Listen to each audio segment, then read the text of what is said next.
Yeah, good evening, everybody. We'll add on a little bit more to my ham radio video. If any of y'all look at the title of my channel, it says Rambling Thoughts by a 61-year-old conservative. I do this without a script, so I always forget something I meant to say in about every one of these things. And I got to think about it today. So I wanted to mention how ham radio got started. Amateur radio service was formed back in the early 1900s on the advent of the invention of radio. And it was largely, like, all for years, just Morse code, and hams would build their own radios and stuff. And it just evolved into what it is today. But the main purpose of amateur radio, having licensed amateur radio operators out there, is not so we can just sit around and talk to people. It's designed to have a pool of trained radio operators with their own equipment available for natural disasters and public emergencies. And ham radio operators, if possible, are expected to fill in and help in those areas, and they always readily do. Like I said in my other video, I kind of touched on it. In the ice storm of 2000 we had around here, took power grid down. I mean, I was out of power 12 days. Phones were messed up, and I got a call that the fire department was needing help because they couldn't make any long distance calls. Phones were completely down, and they were needing to relay information to DPS in Tyler. So I was able to set up, like I said, I set up a mobile radio in my house with 12-volt battery on low power, and I was able to hit a VHF repeater in Mount Pleasant, Texas, that was considered a wide coverage repeater because it was so tall in the air. And I relayed information to a ham in Tyler, Texas, who in turn relayed it to the DPS. So I did that for several days. Enjoyed doing it. Glad to help. And you'll notice when you start studying repeaters, if you get into this, there's a bunch of acronyms about every repeater that says whether it's got emergency power or weather monitored or wide angle, wide range, wide coverage is the right term, I believe, repeater. So you'll learn all that as you get into it. Another key aspect of ham radio was the MARS operators side of ham radio. It's military affiliate radio service. You had to have a separate license. I don't really know how far back Mars went, but I can remember it really got a lot of use during Vietnam. Now, you take World War II and Korea, and my dad has even told me this, he's a Korean War vet. They didn't have a phone at home. If he wanted to call home, he had to call a store or a neighbor, and they'd go get his mom, my grandmother. She'd come down there, and he'd call back at a certain time. Well, by the time Vietnam rolled around, well, most people had telephones in their homes, and Mars operators or ham radio operators using low band frequencies on single sideband that were able to talk to a military sideband radio station in country, Vietnam, Japan, Guam, wherever island it was on. And the stateside operators had what was called a phone patch equipment on their radio.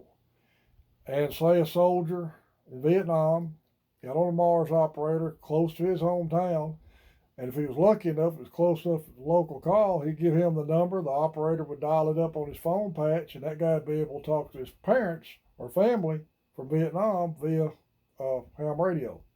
It was real big. You got a lot of use during the Vietnam and post-Vietnam years. Um, I actually had a Mars license for a while. The problem you run into with Mars in HF, you have to have what's called a Mars Cap modified radio, where it will transmit in the military sections of the band, because Mars operations are not in the ham bands, they're in a set aside military Mars bands.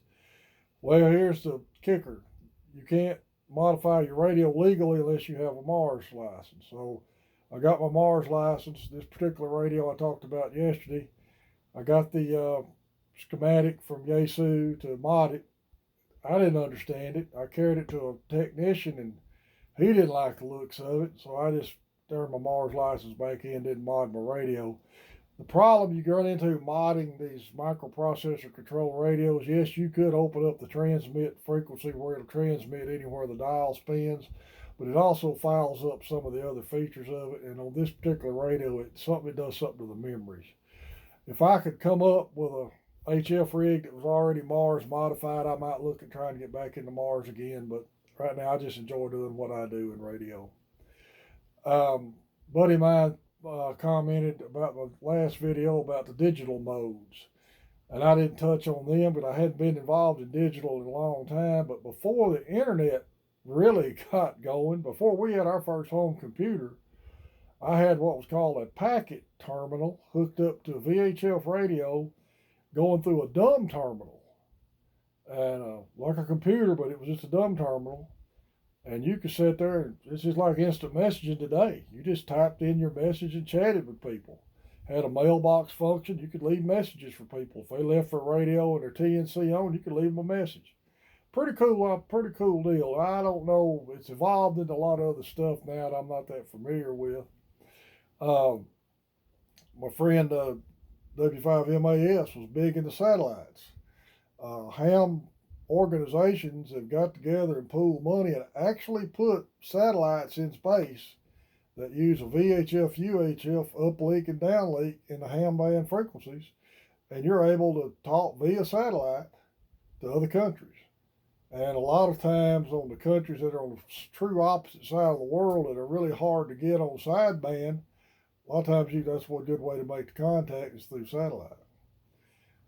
There's just all kinds of operations in ham radio that has been around forever. Like I said, packet, radio teletype. There's a couple of other digital modes, AMTOR, and I think ASCII.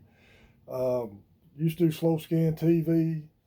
The internet and cell phones and being able to do what I'm doing now, use a phone to make a video with, kind of probably stopped a lot of that.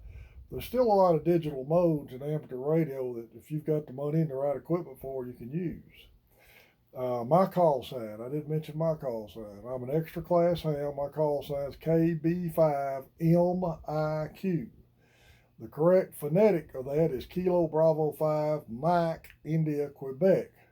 But for some reason, when I'm talking to foreign countries with this redneck hick accent of mine, I usually say Kilo Bravo 5 Mexico India Quebec. They understand it better. Something else I was trying, I'm kind of brain farted there a minute. A lot of avenues with this. It's a good hobby to get into. I'm thinking one other thing I was trying to think of that just completely left my mind.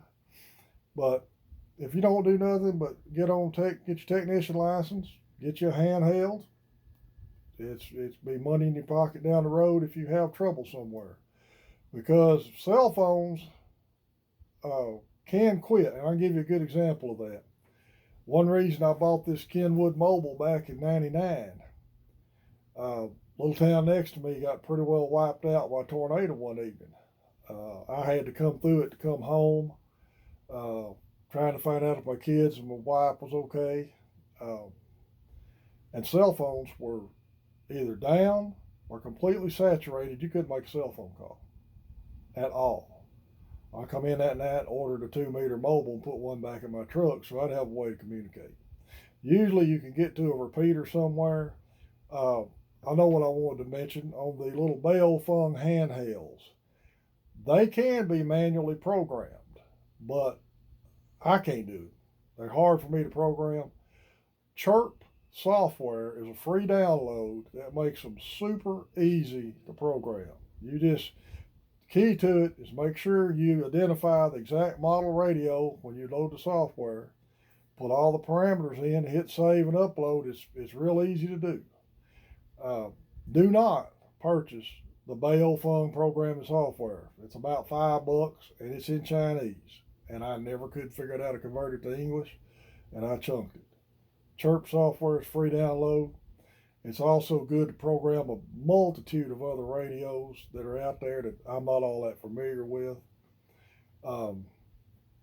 But keep it in mind, ask somebody. There's ham clubs. You can get on the internet and find a local ham club in your area. Like I said, ARRL.org, ARRL magazine is called QST. That's kind of the main, that's the American Rifleman of Ham Radio Operator. That's their main organization. QRZ.com is another excellent website. It's got a lot of information on it, and it's got some random tests on it where you can actually practice your ham test on that site. That's what I did to get ready to go. Talking about the ham test a minute, learn the procedurals, the rules, learn the antennas, anything to do with the radios. But when you get up in the higher class license, there's going to be a couple of questions that are in trig and calculus. Do like I did, take C and go on, because they don't count enough to hurt, and you can figure out unless you're good with calculus, and I'm not. They won't let you use a calculator, so those questions don't affect you really passing the test. So I urge you to really pay attention to the rules. The antenna, the propagation, that helps you a whole lot on, especially getting into HF side of things. I'm sure there's something else I'm forgetting, but I'm fixing to go try to do a late evening coyote hunt. I appreciate everybody watching the other video, the good comments I got on it. I don't always do political stuff. I've got some questions about some reloading videos. I may do a coyote hunting video. Appreciate everybody's support on the channel so far. Hope everybody has a great weekend. This is Big Boy. Adios.